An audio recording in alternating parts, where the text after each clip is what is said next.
Got a weird question for you today. What did you hire your business to do for you? Now, you've probably never been asked that question before, and you've probably never thought about why you hired your business. But I want you to think about this in a specific way because your business is supposed to do something very, very specific for you in your life. And in this episode, I'm going to walk you through some major mindset shifts I made over the years, going from zero to multiple eight figures per year, and winning all the cool awards, but also being in phases where I didn't enjoy work, where I felt like the business was running me rather than me running it. And I want to show you how you can move from you fueling your business and your business running you to your business fueling you and your life's vision, and you feel like you own it.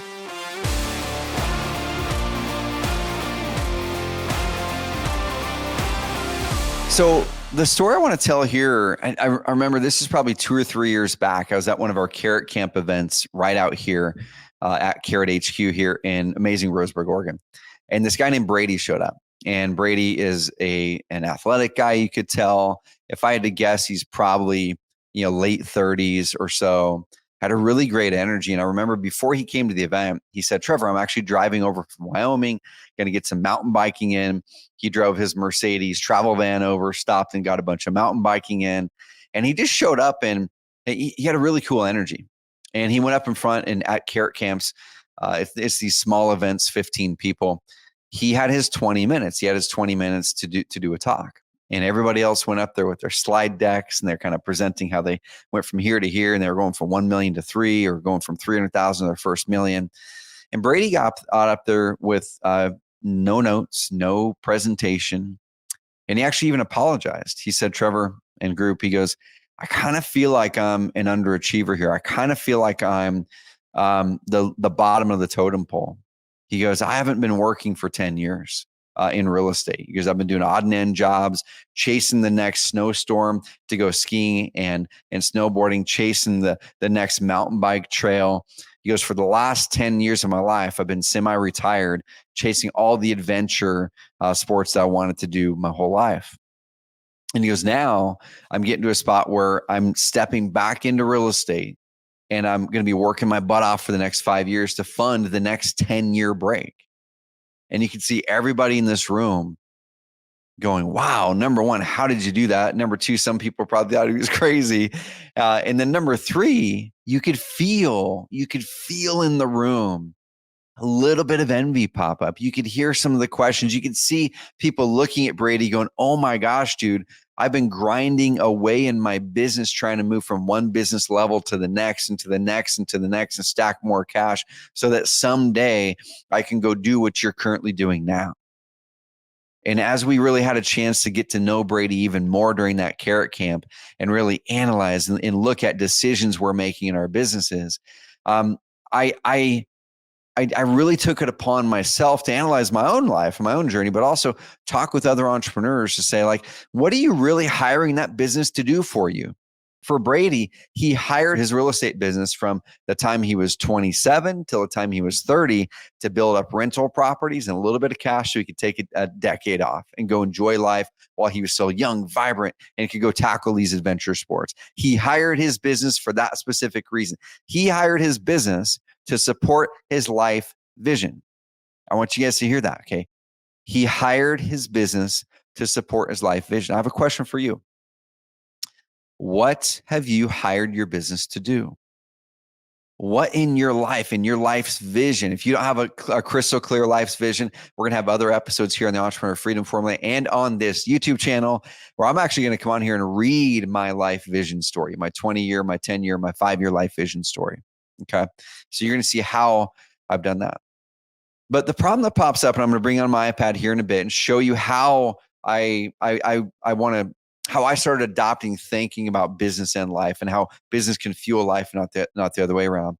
I want to kind of walk through what we're actually going for here. Okay. What we're going for is we want to try to build businesses that don't just make money. And then you get to a spot 2, 3, 4 years in after you've already escaped that pain point that you're trying to run away from, right? We've talked about a lot on this podcast, on this YouTube channel, that oftentimes we start businesses because we're running away from something, because we don't like a job, right? We're running away from just being employed in general. We're running away from an income ceiling that we're like, man, I just want to be able to earn more than that. We're running away from a pain or a lifestyle that we want to escape and never go back. We're running away from people telling us that we can't do something.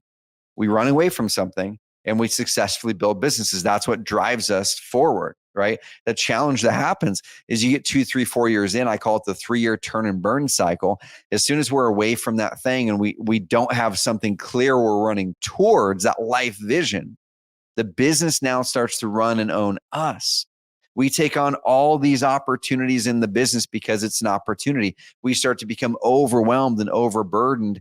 And I was listening to a song on the radio this morning, and it's been going throughout my mind the whole day. I'm in a hurry to get things done. I rush and rush until life's no fun. And it's all I got to do is live and die, but I'm in a hurry and don't know why, right? Like, why are we in a hurry? I want to ask you that question. What are you in a hurry for? Well, if we have our business, I'm going to dive into my iPad now. Let's dig in here. If we have a business, my argument is that business should fuel your life. End of story right there. That business should fuel your life and the impact that you want to make here on this earth. Okay. So when we look at how I think that life and business come together, how do you create a balanced life and business together? How do you create a business that truly fuels the life you want to live? Well, I think it looks like this. Okay. It's almost like two triangles on top of each other. One triangle that's more like a pyramid, right? And then you have another one that's flipped upside down. So it almost looks like a sideways, an up and down bow tie, or it looks like an hourglass or something like that. Okay. An hourglass like the one back on my bookshelf. So when we look at those, the bottom part of that bottom triangle, this one right here on this list, the bottom triangle is the life portion. Everything in business actually is built upon the life vision of what we want out of life, not the other way around. Whenever we get to a spot where we are burnt out, or where you're a workaholic, or where you look back in 3, 4, 5, 10 years, and you're like, what have I been spending this last decade on? Is usually because we build our life on our business. We say, let's build the business as my primary focus. And then life gets to kind of fit in from there. My relationships kind of get to fit in between all the business things. My health gets to fit in between the business things. My hobbies, my dreams, my life list gets to fit in between the business things.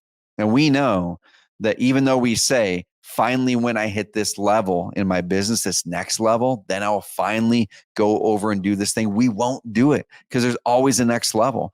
And the only way we will do it is if you do what I'm about to show you here, is build your life vision first and then build your business vision on top of that. Okay. Otherwise, your business will take off without you. So first thing is life, business, impact. Life, business, impact, in that order. So in the life side of things, I always do what I call a vision story. I've been doing this since 2008. And I remember very, very clearly the very first time I'd ever written down a vision story, not a vision board, not goals.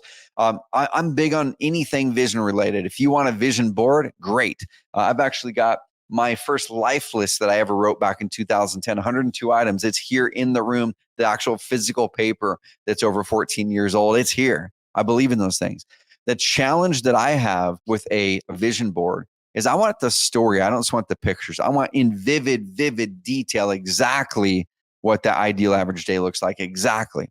And if you guys hit subscribe to this podcast or to the YouTube channel, I'm going to do an entire video on my life vision story process. I'm going to read my 20-year, 10-year, 5-year visions for you on the video so you can kind of see how it's done on that exact process that's taken me from struggling to get to 100 to 200,000 a year to 8 figures a year at this point. Okay.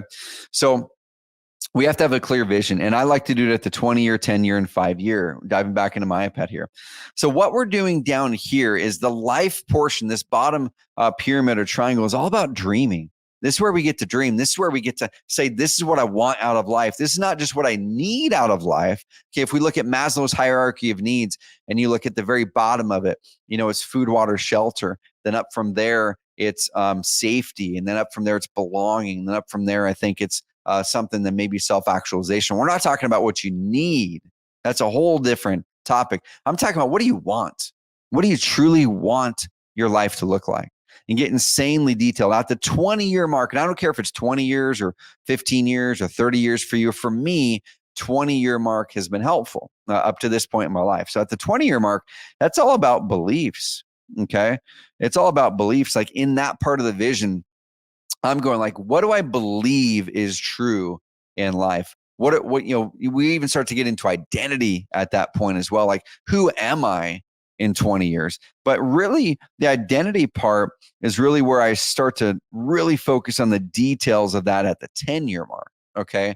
Now, I don't really think about it this way and go at 10 years, let me write what my identity is. And that 20 years, let me write what my beliefs are. I don't do it that way. I literally write down on a piece of paper, in 20 years, what does my average ideal day look like from the second I wake up to the second I go to bed? And in that, and it's 3 or 4 pages long, literally everything. What do I eat? Where do I go? What's the house look like? When I look outside of my house, what is out there? When I go to work, when do I go to work? What time do I go to work? What do I work on? Who do I work with? Who's there? What's the car look like that I drove in? Right? What type of things do I do in work? And so get insanely detailed on it, because that actually starts to break down limiting beliefs. Because if we have limiting beliefs that prevent us from dreaming, we have to look far out. We've got to look further out than what's in front of us today, or even this year, even 5 years out. We have so many limiting beliefs that are likely holding us back from living the life that we want to live, that sometimes we've got to get out of ourselves, out of the current reality, and into something so far in the future that you can suspend those disbeliefs and say, what if anything was possible? Let me write that down. Okay, then I go into the 10-year, which is identity. And then in the 5-year, it's kind of more like, what do I need to start taking action on? Okay. If I look at the next 5 years and I want to be in a type of business where maybe you're not running the business anymore, maybe you've hired a team and you're starting another company, or maybe you're not a part of any of the businesses, you exited it. Now you're growing this other one. When I start to look on my dream portion, or my life vision portion, within that 5 years, it starts to get pretty practical. Right? Like, what do I need to start making changes on today in order to live that 10-year and that 20-year life? Okay. Once I get clear on life, where I want to go in life, who I want to become, the impact I want to make, the things that I want in my life, the experiences I want in my life, like I said, how I want to show up in different parts of my life. What do I want my work to look like? What would energize me more than anything? Now, you don't have to have specifics. Like in my 20-year and 10-year, I don't specifically put what businesses I'm running. I put what types of things I'm doing, right? The things that give me energy, the things that are my unique abilities, and the types of people I want to work with, and the environment I'm doing it in. I don't write down what business I'm running. I let the world take care of the how. I let the time take care of the how. I let the dream take care of the what and the why. Okay. And the who. So then once we nail down that life vision and exactly what we want our life to look like, here's what I want to in my ideal day to look like, even in a year. If I look at like, when do I want to wake up? What would make me pumped and happy? What kind of contribution do I want to make in this world? I want to know that insanely detailed. Because once we get clear on that, then and only then, y'all, then and only then do I feel we should start to make that business vision. Way too often, we start backwards on this. We make the business vision first. We go, what business do I want to make? And I'm going to lock it into some dollar amount. Or I'm going to pick $10 million or $100 million. I'm going to become a billionaire, or I want to make $100,000 a year. We start it with the dollar. And then we say, what type of business will help me make that the easiest and quickest? We look for that. We find a couple opportunities. We read the book. We read the Rich Dad, Poor Dad. We listen to the podcast. We go, oh, that opportunity sounds good. We tackle that opportunity. We go do the work. It makes us some money. We get 2, 3, 4 years in and we go, oh my gosh, I don't like this. I have some money. I got that problem taken care of. But the next problem, the most important problem or opportunity, is I don't really enjoy my life right now as much as I thought I would. I'm grateful for what I've been able to accomplish and have, but I am not enjoying it. I don't feel like I'm joyful. I don't feel like I'm fulfilled. Right. So if we want to go on a path of being fulfilled, I truly feel you start with the life. So we start with the life. You nail those beliefs. You start to get clear on identity, who you want to be, who you want to become. You start to then put it to action. And what are the things I need to start to do in my life in the next 5 years to be able to move towards that ideal vision?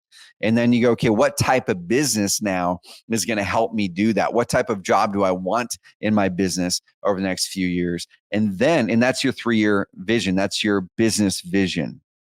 Okay. Business vision. So business vision for me is that 3 to 5 year time period, right? It's where do I want to go? I've got some goals. I've got some major priorities. I've got some metrics in there maybe, and things like that. I've got some values of the core values of the business. I've got a mission that I'm going after, right? But that's around that 3 to 5 years. Then once I'm clear on that, and I've said, yeah, this is the business that's going to actually help me get to this vision of my life. And then with over the next 3 years, here's the key strategic moves that are going to help the business get to that point, and the key strategic moves that are going to help me as an entrepreneur in this business get to the role in that business I want. Then we look at the 1 year plan, and that's more like your strategic plan. Okay, that's your strategic plan. You say, this year, what do I need to get done this year in order to fulfill on that 3 year business vision, which then fulfills on getting me on the path to my 5 year life vision, which then puts me on the path for my 10 and 20 years. It helps me step into being the person I want to be, helps me step into the identity of the person I'm going to be proud of, the identity that God made us in, but also the identity of the person who can make the impact that you want to make in this world. Okay. And then it helps us to step into in strengthening the beliefs that can help make that person, that reality happen. I have a question for you. And pop in the comments box if you're watching this on YouTube. Are you at a spot right now where you're not really clear what your life vision is, and your business is kind of running this direction and you feel like you're holding on for dear life? If so, pop in the comments box and let me know where you are. What are the pains? What are the frustrations? And then I want you to think about, well, when are you going to go start to get clear in your life vision? Well, I have videos coming out and podcasts coming out on that very topic. So I'm going to help you here on this channel. Guys, hit subscribe and share it up with one person that you know can get benefit from this. But the next question is this. Is if you feel like you're always kind of questioning, am I taking the right business decision? Should I sell my company? Should I keep it going? Should I do this business? Should I kill this business over here? I was having a conversation recently with one of my Epic coaching members within my software company, Carrot. I have a small group of several dozen customers that we kind of brought into this circle that are in a group coaching format with me. And one of those 7-figure owners, his name is Joseph. Very, very smart dude. He has a lot of priorities. He had like 3, 4, 5 different businesses going on. And every time we would hop on, he's doing well, but he was running around frantic. He has all these priorities. He could never tell you what his priorities for the month were. He could never tell you what his priorities for the week were. And I asked him the question, said, Joseph, you have all these different things you're working on, and you can't really kill one of those things because you're not sure which one is the one you should kill, right? I said, well, are you clear on where you want to go in your life? Like, because at the end of the day, it's hard to know what business decision we should make strategically. What type of business? Should we stop this business? Should we not? Until we get insanely clear on our life vision. Right. So guys, I'm going to wrap it up with this. We'll pull out of the iPad here and we're going to kind of bring this home. Okay. A few action items and steps here for you that have worked for me. Okay. Number one, every single year, plan out time just to do life visioning. Okay. I know it sounds woo-woo-y and it sounds kind of silly, but every year it's that week before New Year's for me. I pull open my notepad. I'm going to go through my life vision story process with you guys in another video. So hit subscribe here on YouTube and on the podcast side of things. But I pull open my notepad. I read my life vision story. Again, I usually read it 1 to 2 times a month to keep it fresh in my mind, keep it right in front of me. I read it and I go, has anything changed? Have I eliminated some limiting beliefs since then that will actually help me dream bigger and make it even more exciting? Okay. Does this story make me emotional? Does this story excite me? Is it like one of the most exciting stories I've ever read all year? Because it's my story, right? If that's the case, then yeah. So number one, schedule time on your calendar to think about life vision and write that vision story down. I'll help you do that here on this podcast. Okay. Number two is once you've done that, ask yourself, is your business structured in a way to help you get towards that vision? If it is, then your business is fueling your vision. If your business is not being structured specifically to move you towards your life vision, it doesn't look like there's a plan to do so. Your business runs you, your business owns you. And you're always going to be second guessing and wondering, what is the next move? Why should I do it? Here's a soundbite for you. Okay. Your vision drives every decision. Your vision drives every decision. If you're ever unclear of what you should do in your business or why you're stuck in your business or whatever, you have to pull back and say, what is my life vision? And let me use this to make those decisions. All right, guys. So you guys have an amazing rest of the week. Hit subscribe here on YouTube. Give me a comment on YouTube answering this one question. Are you stuck in your business and you feel like it's running you? Okay, if so, let me know where. I will engage. I'm going to answer every single question. If you're over in podcast land, guys, go find YouTube. Subscribe over here. You're going to get the visual version of this where I walk through the life, business, impact flow, and you move from dreaming to doing. The dreaming is the life portion. The doing is the business portion. And you work your way up from your beliefs all the way to your business strategic plan, and you nail your business with intention. Check it out. And guys and gals over in the YouTube land, head over to podcast land. Apple Podcasts, Spotify, download it, take it on the drive.